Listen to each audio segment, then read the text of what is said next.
So one of the best investigative reporters in the country, if not the best, and the one is still doing her job. I mean, there used to be some other good ones, but now nobody's doing it anymore. Cheryl Atkinson, she is an investigative reporter. She is the host of Full Measure with Cheryl Atkinson and the author of The Smear. Welcome to the program, Cheryl. How are you? I'm great. It's good to be here. So, Cheryl, I've been thinking about you ever since this thing with Joe Rogan started, because you literally wrote the book on how this happens. And I'm watching this unfold, and it's bringing back some very vivid memories. It's wave after wave after wave. It started with, he's giving misinformation about COVID. And then it was, he's a racist. And now he's a transphobe.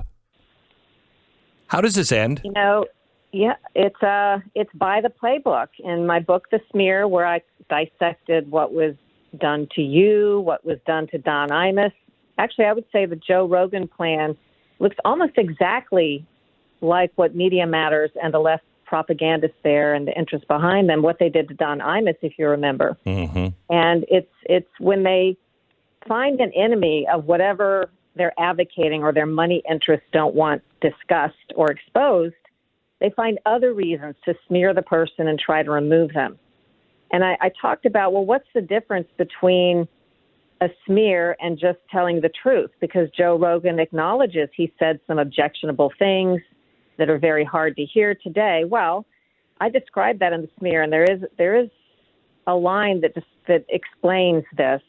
These people, when this happens, are targeted not because of the information and views that they're being smeared for, but because of the other influence they have over issues that aren't even being talked about now, which is the COVID, putting out factual information that some didn't want heard.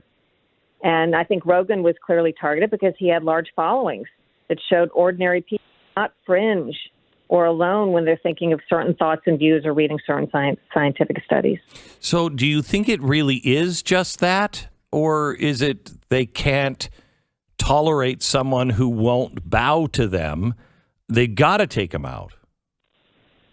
Well, yes, they do, but only because he's not on the right side of the money interests that people may not understand are behind these efforts that look like they're sort of grassroots efforts, but they're very well organized. You and I know Media Matters and other groups, once they targeted Rogan, started combing through every word he ever said over time and had probably already been gathering on him. They listened to everything you say, everything I say, everything we write, hoping to find that one little grain they could amplify into a smear for the power of destruction, to get rid of voices that are off the narrative on these topics that their money interests care about.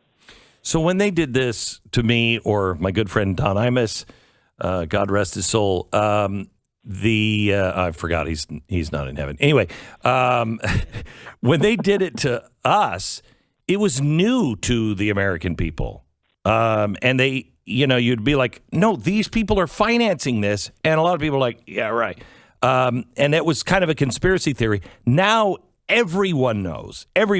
They've seen it over and over and over again, and they're sick of it. How do you think this ends? Well, I think that's a great question. I think Trump was the one who didn't crack when this stuff happened to him. Everybody else, there's some pressure to apologize, to crack. Once that little bit of weakness is there, as I wrote about, it's not as though the apology is there and then they go away, meaning the propagandists. That's when they really sink their teeth in, because they sense weakness and opportunity. And their goal isn't really to get an apology. Their goal is to destroy the person who's harmful to their interests. Mm-hmm. So they keep going. How this ends, I'm not sure, because I think you raise a good point.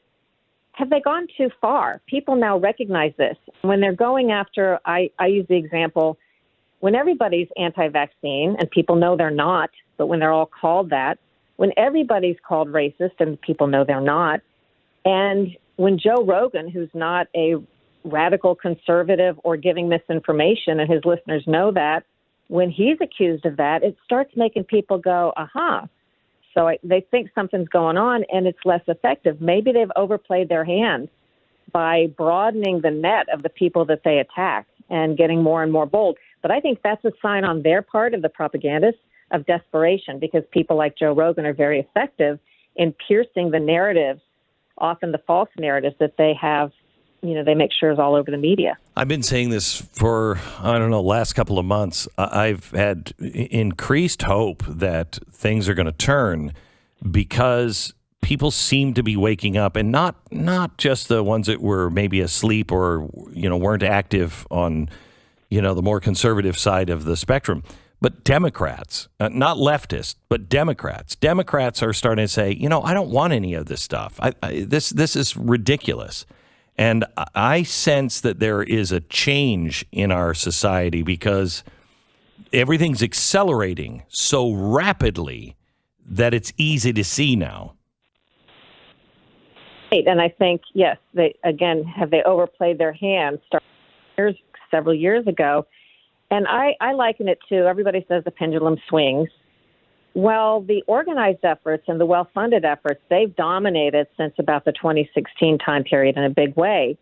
But I don't think they're the majority. And the majority of people who feel differently, they're not organized and well-funded. So it takes a little longer. It kind of simmers. But I think it's simmered enough, and enough important things have happened, and enough people have been attacked that maybe you're correct, that it's starting to maybe swing the other way, or enough people want to do something about it that's reaching critical mass. And what stops these people, Cheryl? I always say the truth finds a way to be told. So ultimately the facts come out. You hear, I thought it was kind of funny, I heard today some of these states are lifting mask mandates, and people were speculating, well, maybe they're looking at science. And no, it's the fact that I think the vaccine mandate cultists have all gotten COVID now, so they're suddenly starting to say we should recognize natural immunity. I mean, ultimately, the truth is the truth, and it may take longer to get out in the sea of this disinformation, but I think ultimately it does.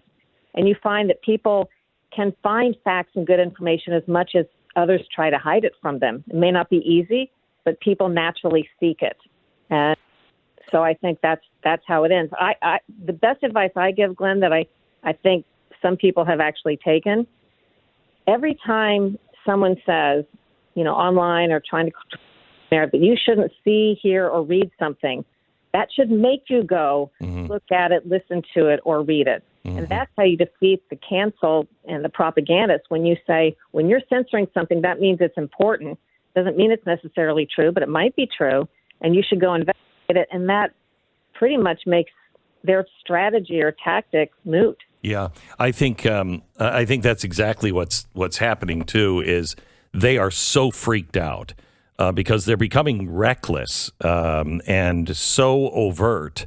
And this thing from CNN, just on the bandwagon, beating the drum and tooting the horn about how these people need to be canceled is crazy. Well, as I wrote about, the most effective propaganda campaigns and smears are the ones that are invisible to the public, that you don't see the hand behind them. You're influenced in a subtle way. But you're right, this has gotten so obvious, I think, in the face of desperation on the part of the interests that really want to sway us, to look to a different place. I think it's gotten to be where people are looking at it, like you say, Democrats, Republicans, independents, whoever you are, and starting to go, what's harmful to the propagandists is they're starting to say, beyond COVID and beyond Joe Rogan, what else have they done this with that I just didn't think about? Right. And I think back to the vaccine autism issue. There's been scientific studies, lawsuits and settlements, admissions by the government and their own experts that vaccines can cause autism for years. But that's just considered, over and over again, debunked. Think of what they've done to these parents. Some of the same public health agencies for decades, portraying them as crazy while behind the scenes settling and paying lawsuits and knowing that their own experts felt differently. So you start to apply, what else does this apply to what we're seeing today? How damaged is I think the media is just imploding.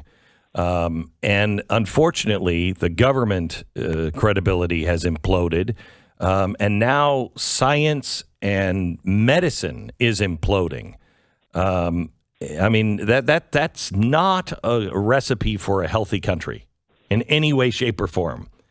Well, it's not. And step one is to recognize that. But I don't know how you get back to a place where those influences aren't still at play. You know, they're there. They're accomplishing their goal. In some instances, if they simply confuse the situation, let's say there is medical information that a company doesn't want you to have about their medicine. Well, if they simply confuse it and you don't know what to believe, that's better than you believing the truth. And we're in this confused environment where everybody's putting out all the conflicting information. And so, yes, people know to be skeptical. They're starting to understand all of that. But that's not necessarily a healthy situation either. Mm-mm. And, you know, I'm going to be reporting stories that discuss in the near future. I mean, does CDC need to be, and I don't think it will be, but does it need to be blown up and restarted? Very few people have the kind of faith in CDC that they used to. Right. And, you know, to have the biggest pandemic challenge that they've supposedly gotten trillions of dollars to prepare for over the decades, and to so utterly fail and make so many bad decisions at every turn. I mean, what is that agency all about?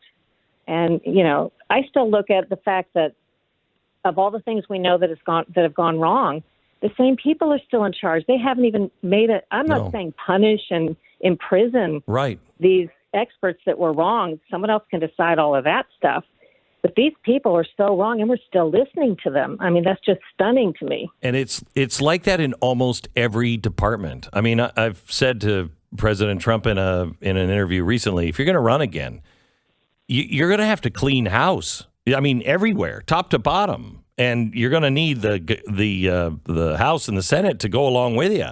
And I don't know if anybody is interested in actually cleaning out the swamp, but every single agency is kind of like the CDC, where, okay, some good people in there, but there's also some really bad people, some people that are misreading, and other people that have their own agenda. Well, this veers into an expanded topic, but, you know, in 4 to 8 years, no one can clean all that out. This operates independently of the president, this mechanism you're talking about. I call it persistent bureaucracy. And they fight back with either just not implementing what the president wants if it's not what they want, or they launch lawsuits and subterfuge, and they can carry that on for a long time till the next person comes in. So I don't know how, even if you clean house, you get something done in a meaningful way. I think Trump came the closest to it. Yeah, I do too. Despite the fact that he was fought at every step, but he did do some things like reducing regulation. And after the lawsuits ended, finally starting to accomplish what he wanted with the wall. I mean, it's amazing he got anything done. Those are big changes in the bureaucracy like this. I would be very interested to see his approach if he were to get reelected. Yeah. Cheryl, thank you so much. I know you're really busy, but thanks for coming by. I've been thinking about you recently, and you were one of the people that had been targeted, and then, you know, you have no place here on network television, so you went out and you did your own thing, and it's wildly successful. And now many of us feel like we're going to be chased off of our own platforms, which is bizarre, just bizarre. We got to turn this around soon. Well, thanks for having me. Anytime for you. You got it. Thanks. Cheryl Atkinson. She is the investigative reporter and the host of Full Measure with Cheryl Atkinson. She's also the author of The Smear, which, if you want to understand what's happening, this really is the go-to book. This explains it in great detail. She took about a year and a half to research all of the facts on all of the big smears.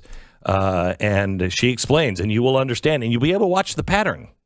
I mean, that's what, you know, she was saying, and I was too. It's just wave after wave. It comes, and they do the same thing over and over again. And when is America going to say, shut up?